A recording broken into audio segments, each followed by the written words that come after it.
ओम शांति।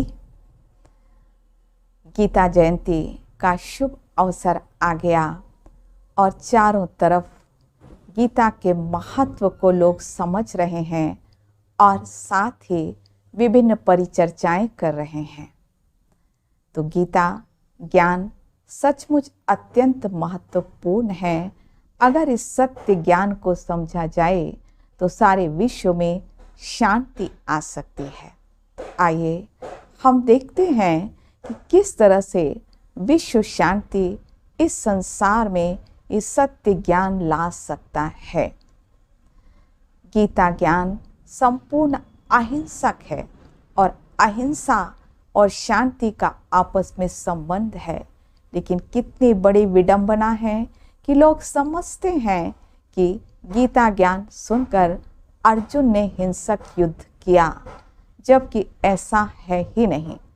ऐसा इसलिए समझा जाता है कि महाभारत और गीता युद्ध दोनों एक ही समझा जाता, जबकि दोनों अलग अलग है।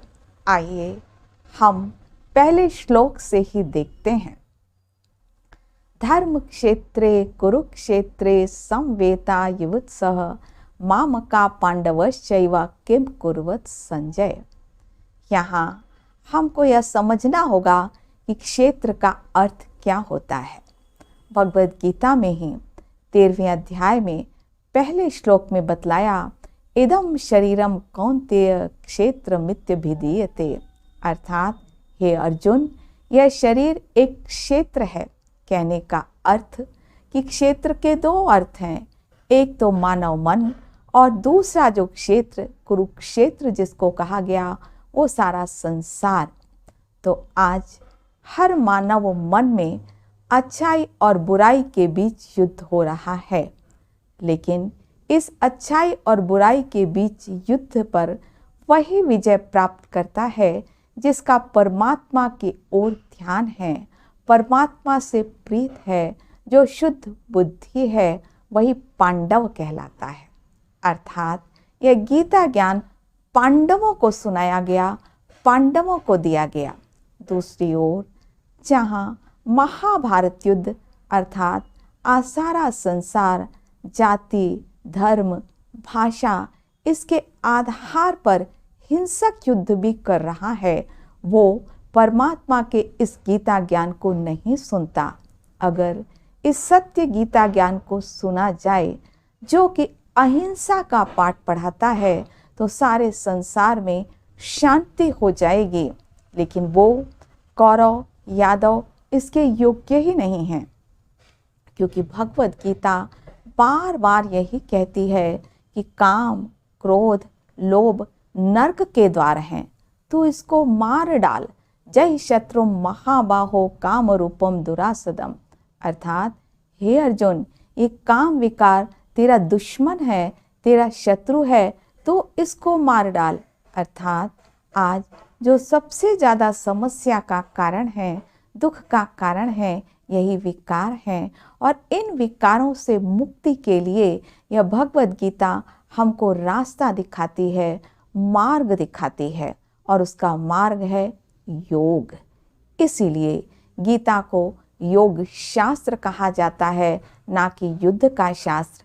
इसमें लगभग जो 92 जो श्लोक हैं वह योग से संबंधित हैं, और 12 से जो 15 श्लोक हैं वह विकारों से संबंधित युद्ध की बात है, ना कि स्थूल युद्ध की बात है। और अध्याय 16 में यह भी कहा गया कि अहिंसा एक बड़ा दैवी गुण है। अर्थात कि अहिंसा को अपनाने से ही जीवन में परिवर्तन आता है।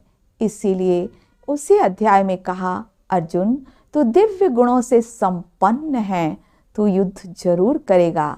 अर्थात कि तू अहिंसक है तो अवश्य ही योग के रास्ते को अपनाएगा, परमात्मा को याद करेगा और अपने अंदर की कमजोरियों को, विकारों को जरूर हटाएगा और इस संसार को स्वर्ग बनाने में सहयोगी होगा।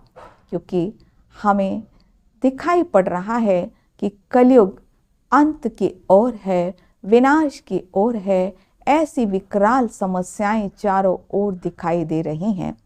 18 अक्षणी सेना भी चारों तरफ मौजूद है, जो कि आज की आबादी का प्रतीक है।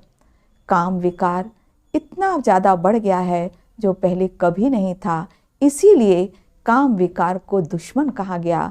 एड्स की बीमारी, रेप, ये सब इतने ज़्यादा किसी भी युग में नहीं थे।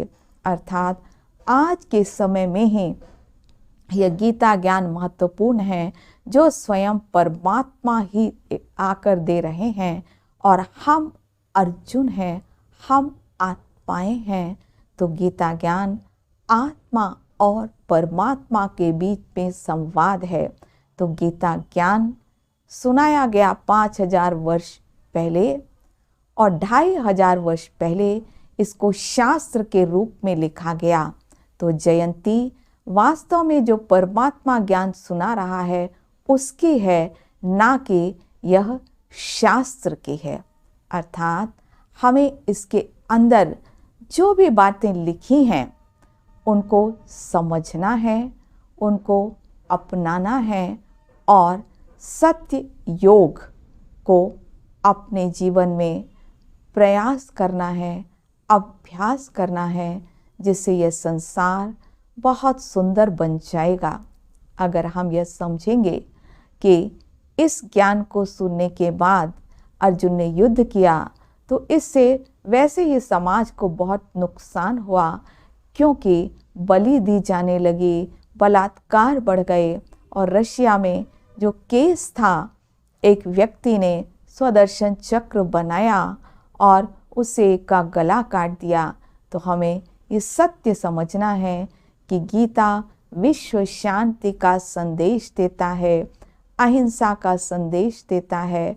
और अगर सारे संसार में लोग इस बात को मानते हैं तो विश्व शांति आ ही जाएगी। ओम शांति शांति शांति।